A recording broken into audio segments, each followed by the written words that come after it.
Muy buenas tardes, amigas y amigos de Brújula Internacional. Siempre está ahora el recorrido por los escenarios internacionales con el choque de las imágenes y la fuerza de las palabras.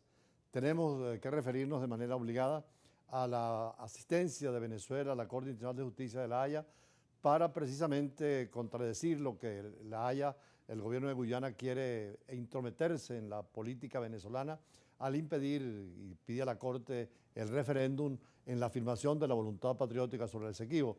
Recordemos que los ingleses llegaron en 1814, después de los holandeses, en presencia de una reductida falla del territorio. Sin embargo, los ingleses se fueron avanzando y con mapas falsos llegaron hasta el árbol orbital de 1899, que Venezuela siempre consideró un irritu. Incluso todo el proceso del tribunal anterior en 1897, donde Venezuela no estuvo presente. Afortunadamente, la muerte de Malé Prevost, un abogado que trabajó con los estadounidenses en ese juicio, demostró después de su muerte en un testamento lo irrito y nulo de ese laudo y el dolo que hubo de parte de Inglaterra y de Rusia en una alianza para hacer mayoría con complacencia a los Estados Unidos. Afortunadamente, en la época de la colonización, cuando vivimos a Naciones Unidas, después del año 60, en el año 62 planteamos el tema en los procesos de descolonización en todo el mundo, como lo hizo Argentina y también lo hizo Guatemala con Belice. En el caso de Argentina eran 12.000 kilómetros cuadrados, Venezuela son 160.000. Incluso decíamos que en Europa, allí el Peñón de Gibraltar son apenas 7 kilómetros cuadrados y lo discuten España e Inglaterra porque en 1713 lo tomó Inglaterra por la fuerza y hoy España quiere ejercer soberanía. Por lo tanto, eso generó en el 1962 en Naciones Unidas un apoyo unánime y Inglaterra reconoció que ese acuerdo o ese laudo arbitral de 1899 era irrito y nulo y abrimos los debates precisamente dentro del criterio de la negociación mutua y en beneficio de ambos países. Después dieron la independencia guyana. Venezuela allí, por supuesto, señaló que aceptaba esa independencia porque era un proceso de descolonización en todo el mundo, pero que ponía como requisito el debate que teníamos que dar sobre la definición del Esequibo, un territorio extraordinario que ahora tiene más valor con la proyección atlántica, con el petróleo y además la salida de Venezuela al Atlántico. Y así íbamos caminando tranquilamente hasta que Guyana, en el 2015, con el descubrimiento del petróleo, especialmente por la ExxonMobil, llevó y judicializó el caso y lo llevó a La Haya, a la Corte Internacional de Justicia. Y más allá del tema de la jurisdicción o no de la Corte, lo importante es que Venezuela siempre ha estado presente, respondiendo, presentándose, e incluso vimos a la vicepresidenta exponiendo allí se trabaja en inglés y en francés solamente en la Corte Internacional de La Haya, los argumentos que siempre han sido de estar dentro del marco jurídico del Acuerdo de Ginebra de 1966 y siempre considerar que es lo que quiere Guyana, que le validen el laudo arbitral de 1829, para nosotros irrito y nulo. Y por lo tanto seguir con la diplomacia y la negociación hasta encontrar una definición sobre este tema. Pero hoy también hay noticias en el mundo que son extraordinarias. En primer lugar, la noticia del encuentro en Estados Unidos de Xi Jinping con el presidente Biden, que son las dos potencias emergentes en el mundo. Y antes también teníamos la noticia, que es de primera página, donde en España ya hay gobierno, después de tanta indefinición, y donde el Partido Popular no pudo ser presidente su candidato, sino que el socialista Pedro Sánchez fue reelegido presidente del gobierno español por lo que es en el régimen parlamentario el Congreso Nacional, tras conseguir el apoyo de una mayoría absoluta de los diputados. Claro está, no fue gratis ese apoyo, hay condiciones, sobre todo la amnistía para los presos políticos o los que tienen juicio, y además el proceso de autonomía hacia la independencia que han pedido sobre todo los vascos y los catalanes. De todas formas, es una candidatura que ya está ejerciendo el rey, llamará a gobernar, el jefe de Estado es el rey, y por supuesto el debate sigue abierto. Dentro de estos días conversaremos sobre este tema, que es muy importante para la democracia europea, porque Europa está también, como España es miembro de la Unión Europea, tienen que vincularse necesariamente al cuadro jurídico y político y democrático que la Europa exige a los 27 miembros que la integran. Veamos. Declaro otorgada la confianza del Congreso de los Diputados a don Pedro Sánchez Pérez Castro. El socialista Pedro Sánchez fue reelegido el jueves presidente del gobierno español. En total, 179 de los 350 diputados del Congreso votaron a favor de Sánchez y 171 en contra. Para su elección por 4 años más fue clave el apoyo de los 7 diputados del secesionista catalán Carles Puigdemont, tras un polémico acuerdo de amnistía para los independentistas. Sánchez podrá así formar un nuevo gobierno en los próximos días, poniendo fin a casi 4 meses de bloqueo desde las elecciones legislativas de julio. En esos comicios el presidente del gobierno quedó segundo por detrás de su rival conservador Alberto Núñez Feijóo, pero el líder del Partido Popular no consiguió los apoyos en el Congreso para ser electo presidente.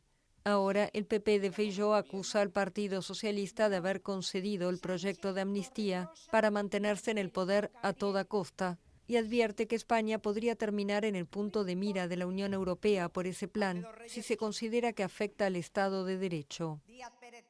La amnistía es rechazada por la mayoría de los españoles, según varios sondeos de opinión, y ha provocado manifestaciones a diario ante la sede del Partido Socialista en Madrid. Como consecuencia de las tensiones, más de 1.600 policías se desplegaron el jueves en torno al Congreso de los Diputados. ¡Esta es nuestra tierra y hay que defenderla! Desde la época de los griegos, siempre la hegemonía de los poderes públicos de un país siempre están en constante conflicto. Precisamente el dilema de Tucídides, o la metáfora de Tucídides, describe la guerra del Peloponeso, de esa eterna lucha entre Atenas y Esparta, que por cierto el ministro de Defensa de Venezuela hizo un libro sobre la escalada de Tucídides, donde señala algo que algunos observan, que va a pasar entre Estados Unidos y China, que son las dos potencias hoy en día, una en declive y otra en ascenso en lo tecnológico y lo económico, y naturalmente muchas veces terminaron en guerra.